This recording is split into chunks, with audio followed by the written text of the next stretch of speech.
दिल्ली में आज आप अपना और आम आदमी पार्टी का भविष्य तय करने जा रहे हैं। आज सुबह 7 बजे से ही वोटिंग लगातार जारी है और दिल्ली में आज विधानसभा चुनावों का बिल्कुल पूरी तरह से बन चुका है, ये हम कह सकते हैं।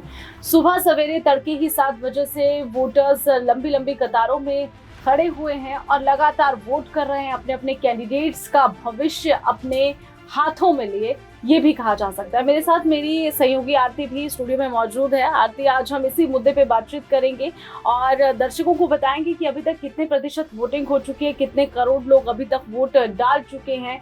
दिल्ली में इस बार कई सारे मुद्दे रहे हैं, मुद्दों पर भी हम बात करेंगे। कई सारे आरती मुद्दे रहे हैं, लेकिन खास मुद्दा जो है वो यही था कि दिल्ली की जनता को क्या कुछ दिया जाए। मुफ्त की रेवड़ियां यहाँ पर आम आदमी पार्टी की तरफ से लगातार बांटी गई है, लेकिन इस बार आम आदमी पार्टी अकेली मैदान में नहीं है। आम आदमी पार्टी अभी तक 11 बार मैदान में रही है, 11 बार आम आदमी पार्टी की जीतती आई है, लेकिन इस बार बीजेपी की तरफ से लगातार दावा किया जा रहा है कि जीत हमारी होगी, दिल्ली में कमल ही खिलेगा। लेकिन ये तो भविष्य ही तय करेगा, जनता ही तय करेगी। भविष्य में देखा जाएगा कि क्या होगा, दिल्ली में कमल खिलता है या फिर झाड़ू से सफाया होता है सभी पार्टियों का।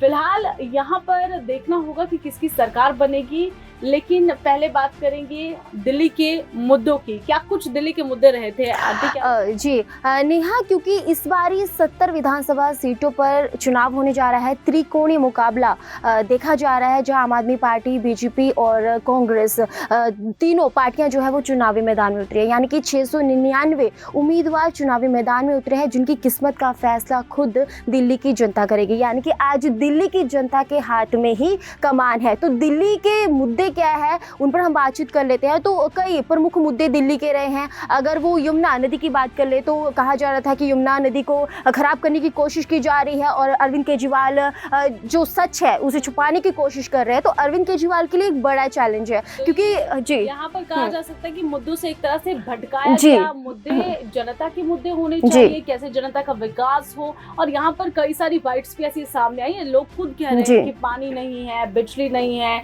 और खुद पानी खरीद कर लोगों को पीना पड़ रहा है, नहाना पड़ रहा है, खाना पड़ रहा है। तो अगर खरीद कर ही जनता को पानी का इस्तेमाल करना पड़े, उनको जो सहूलियत है, जो बेसिक रोटी कपड़ा मकान जो नहीं मिलना चाहिए, वही नहीं मिल रहा है दिल्ली की जनता को। बहुत से लोग ये कहते सुनाई दिए। हालांकि जब भी चुनाव आते हैं तो इस तरीके के मुद्दे उठाए ही जाते हैं कि ये नहीं मिल रहा है, वो नहीं मिल रहा है, और सरकार की तरफ से मुफ्त की रेवड़ियां बांटी जाती है कि आपको ये दे दिया जाएगा, वो दे दिया जाएगा। लेकिन सब कुछ होता है जनता के हाथों में। जनता को ही ये तय करना होता है कि उन्हें किसे जिताना है, उनके लिए सही राजा कौन है, क्योंकि प्रजा ही ये चुनती है। और अगर प्रजा गलत राजा को गलती से अगर चुन ले तो उसके बाद क्या होता है वो हम सभी को पता है। नेहा, इस बीच आपको मैं ये भी याद दिला दूं कि ये जो परीक्षा है वो अरविंद केजरीवाल की जरूर है, क्योंकि जिस तरीके से शराब घोटाला मामला हुआ था, उनमें उन्हें जेल जाना पड़ा था। उनके कई मंत्री जेल भी जा चुके हैं और कई मुद्दे दिल्ली के रहे हैं। तो उसमें यमुना का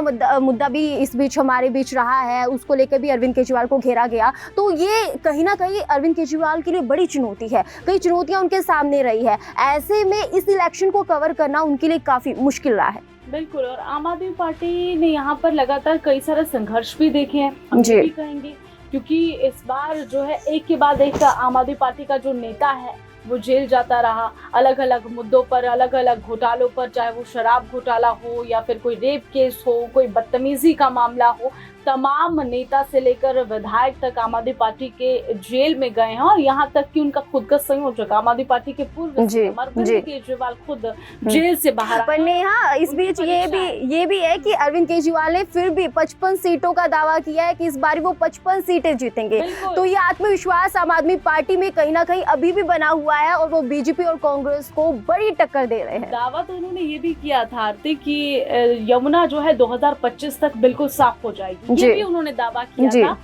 उनका एक इंटरव्यू मैंने देखा था जिसमें ये दावा उनकी तरफ से किया गया है। पत्रकार ने जब उनसे सवाल पूछा यमुना के मुद्दे पर, उन्होंने कहा कि 2025 तक यमुना पूरी तरह से साफ हो जाएगी। तो इस पर पत्रकार ने भी कहा कि एक बार फिर से सोच लीजिए, आप क्या कह रहे हैं, 2025 तक हो जाएगी। और आज से ये 5-6 साल पहले की बात है, ज्यादा पुरानी बात भी नहीं है, लेकिन उन्होंने 5-6 सालों में ये टारगेट रखा था कि यमुना नदी को पूरी तरह से साफ कर देंगे। लेकिन फिर भी यमुना साफ नहीं हुई है और यमुना का मुद्दा ही चुनाव से पहले काफी ज्यादा उछाला गया है। यमुना में जहर वाला बयान जब दे दिया गया, सीएम सैनी के ऊपर आरोप थोप दिया गया केजरीवाल की तरफ से, तो उस पर भी कितनी ज्यादा राजनीति हुई और अब महज कुछ ही समय शेष रह गया चुनावों को। एक तरह से लग रहा था कि इस बार चुनावों में जनता के मुद्दे नजर नहीं आ रहे, और हमेशा जब भी चुनाव आते हैं सरकार की तरफ से ऐसा क्यों कर दिया जाता है तमाम पार्टियों की तरफ से कि किसी और ही मुद्दे को घसीट कर बीच में ला दिया जाता है, और जो जनता के मुद्दे हैं वो कहीं एक तरफा, एक किनारा हो जाते हैं। जी बिल्कुल, अभी हमने मुद्दों को लेकर बात की कि दिल्ली में आखिरकार वो कौन कौन से मुद्दे हैं जो चुनाव में जरूरी है, लेकिन अब हम बात करेंगे कि हॉट सीट कौन सी है। तो नेहा, वैसे तो 10 हॉट सीट मानी जा रही है, लेकिन उसमें से 2 प्रमुख हॉट सीट जो है वो तो एक कालका जी की है, जहां से आतिशी खुद जो दिल्ली की सीएम है वहां से चुनाव लड़ रही हैं आम आदमी पार्टी के उम्मीदवार। तो वहीं अगर बात की जाए, कांग्रेस ने यहाँ से अलका लांबा को उतारा है, वहीं बीजेपी ने यहाँ से रमेश बिधूड़ी को उतारा है। खूब आरोप प्रत्यारोप भी इस बीच देखने को मिले हैं वोटिंग से पहले। अगर बात की जाए दूसरी हॉट सीट की, तो दूसरी हॉट सीट जो है वो नई दिल्ली की है, जहाँ से खुद आम आदमी पार्टी के संयोजक अरविंद केजरीवाल चुनाव लड़ रहे हैं, और उनके लिए जो चुनावी मैदान में बीजेपी ने उनके खिलाफ उतारा है वो प्रवेश वर्मा है। वहीं कांग्रेस की बात कर ले तो संदीप दीक्षित को उतारा गया। प्रवेश वर्मा के बारे में नेहा मैं आपको बता दूं तो 2 बारी सांसद रह चुके हैं। तो त्रिकोणीय मुकाबला बीजेपी, आम आदमी पार्टी और कांग्रेस का देखने को मिल रहा है। कड़ी टक्कर एक दूसरे को देते हुए नजर आ रहे हैं। और सुबह अगर 9 बजे की बात करें तो 8.10% वोटिंग हो चुकी है। 7 बजे से वोटिंग प्रक्रिया शुरू हो चुकी है और शाम तक 6 बजे तक ये चलती रहेगी। और मतदाताओं में भी काफी उत्साह नजर आ रहा है, क्योंकि आज उनका दिन है। आज वो डिसाइड करेंगे कि राज तिलक दिल्ली में किसका होगा। नेहा, बिल्कुल। और आरती, जो पहले वोटर्स हैं, जो अभी 18 साल के हुए हैं, बालिग हुए हैं और पहली बार वोट डालने का जो क्रेज होता है, मुझे अपने दिन याद आते हैं कि पहली बार जब मुझे वोट डालना था तो मुझ में भी वो क्रेज था कि आखिरकार मैं किसे वोट डालूं। हालांकि युवा जब होते हैं ना, युवा के हाथ में सब कुछ होता है, और भारत में तो सबसे ज्यादा युवा है,